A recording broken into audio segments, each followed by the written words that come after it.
first question was, how do you explain that a non-Jew brings Jewish people closer to their tradition? I said, what are you talking about? He said, well, don't you know that when you started telling us about Maimonides, that was in fact the beginning of our own journey back to Judaism? I looked at them and I didn't say a word, because I knew that what they were saying was in fact the truth.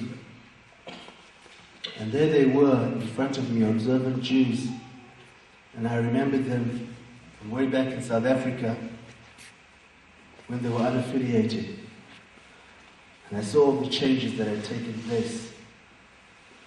And I thought to myself, where does that leave me in this whole story? Still didn't seem to have anything to do with me. They then proceeded to ask me another question. They said, how do you explain that a non-Jew, how do you explain your attraction to Judaism? Do you think that one day you will perhaps convert? When they asked me that question, I said, as long as I can sleep at night, I'm not going to convert to Judaism. That's what I answered them. Now, this seems like a pretty, it seems like a rather extreme answer to give. The truth of the matter is that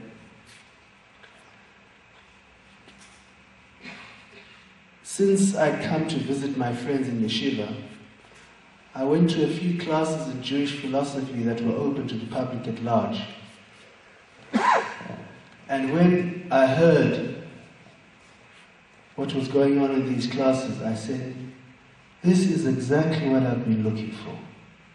Now I could see a direct link between Akedat Yitzchak, Maimonides, and what my friends were learning in yeshiva. I said, this is what I've been looking for all along. All of a sudden I understood that what attracted me in Lashon HaKodesh was actually the Judaism within it. That I was actually attracted to Judaism itself. When I came to that realization, I was astounded and I thought, what now? I thought, Hashem, if you wanted me to be Jewish, surely you would have arranged that ahead of time.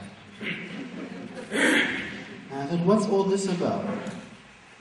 I said, why would Hashem give me a longing and a yearning for something which is not even a part of my own tradition, which seems to have nothing whatsoever to do with me?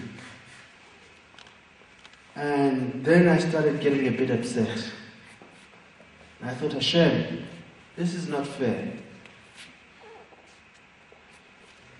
If this is the way that you run the show, I'm never going to convert to Judaism. Because you should have made sure I was Jewish in the first place. So, that was why I answered in such an extreme fashion, and I said it's only when I can't sleep at night. I started analyzing the whole situation that I found myself in. And I said, look, here you are. Wherever you go, you're surrounded by Jewish people. You go to the Hebrew University, you're surrounded by Jewish people. You visit friends in yeshiva, obviously you're surrounded by Jewish people.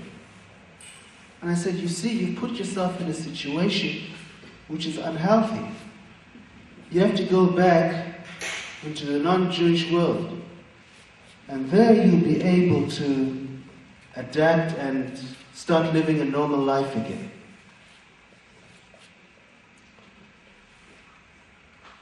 And I thought to myself, that makes perfect sense. Let's leave Israel and go somewhere else.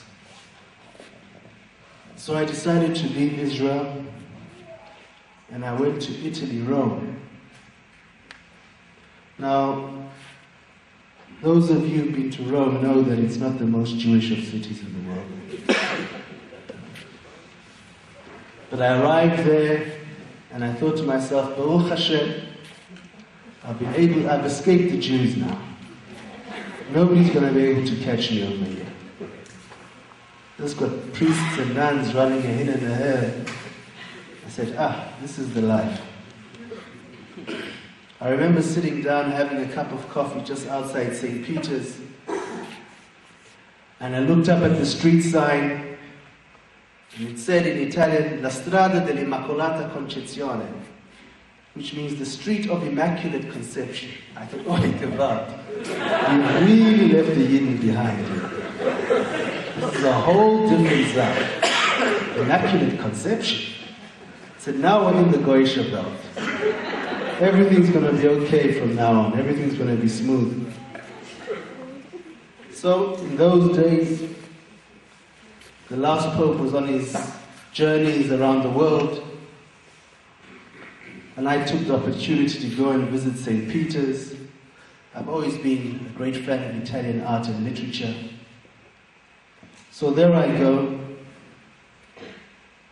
and I see all this great artwork,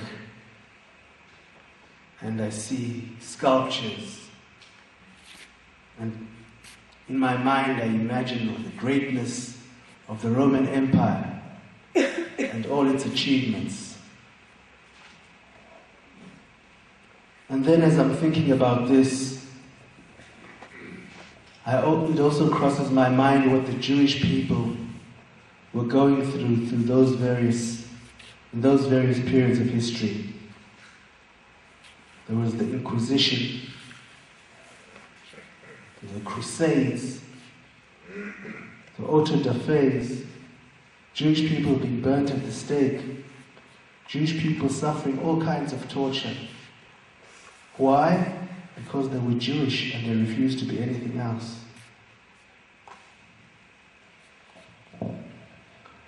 I thought of this, and I thought of what Jewish people do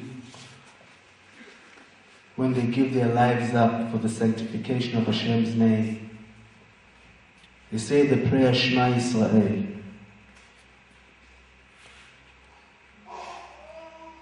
There I was, in what is probably the most famous church in the world, and all I was thinking about was Shema Yisrael.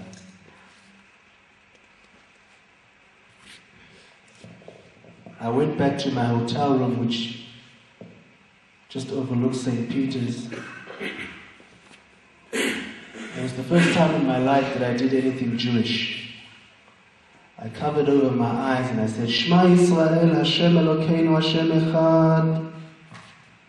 And I felt an intense surge of energy. It was as if those Jews who had given their lives up, Al Kiddush Hashem, for the sanctification of Hashem's name, were joining in with my voice to say Shema Yisrael once again.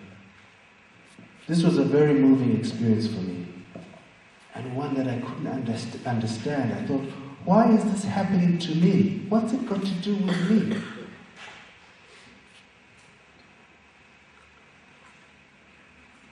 And I thought back, and I thought of a certain expression that South African Jews used to describe a non-Jew that meddles in Jewish affairs.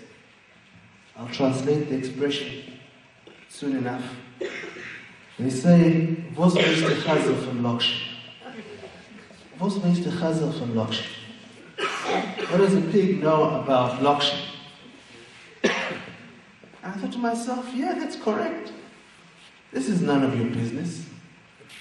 This is a Yiddish Geschäft. Let the Jewish people take care of it. Why are you getting yourself involved in other people's affairs here? And I thought to myself, well, that's true, it's not my affair at all. And I pushed the whole matter aside.